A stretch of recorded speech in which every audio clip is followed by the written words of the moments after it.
तर आषाढी वारीमध्ये यंदा वारकऱ्यांच्या आरोग्य सुरक्षेला सर्वोच्च प्राधान्य देण्यात आलेले आहे। वारीच्या इतिहासात पहिल्यांदाच एअर ॲम्ब्युलन्सची सुविधा उपलब्ध करून देण्यात आलेली आहे। लाखो भाविकांच्या उपस्थितीमध्ये आपत्कालीन परिस्थितीत रुग्णांना अत्यल्प वेळेमध्ये उच्चस्तरीय रुग्णालयामध्ये शिफ्ट करणं त्यामुळे शक्य होणार आहे। यंदाची आषाढी वारी त्यामुळे अधिक सुरक्षित, सुसज्ज आणि आरोग्यदृष्ट्या सक्षम ठरणार आहे।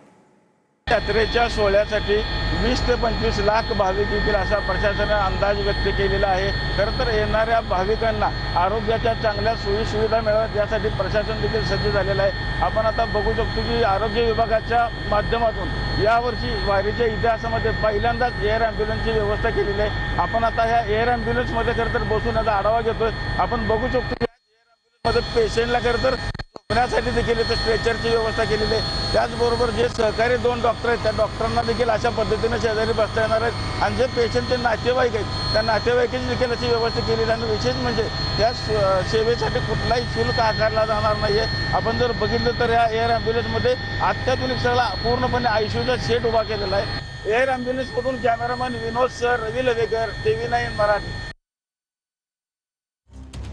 आषाढी वारीमध्ये वारकऱ्यांच्या आरोग्य सुरक्षेला सर्वाधिक प्राधान्य देण्यात आलेलं आहे। वारीच्या इतिहासात पहिल्यांदाच एअर ॲम्ब्युलन्सची सुविधा सुरू करण्यात आलेली आहे आणि ही सुविधा मोफत असणार आहे। रुग्णांना अत्यल्प वेळेत रुग्णालयामध्ये शिफ्ट करणं या सेवेमुळे शक्य होणार आहे। वारी अधिक सुरक्षित, सुसज्ज आणि आरोग्यदृष्ट्या सक्षम ठरणार आहे।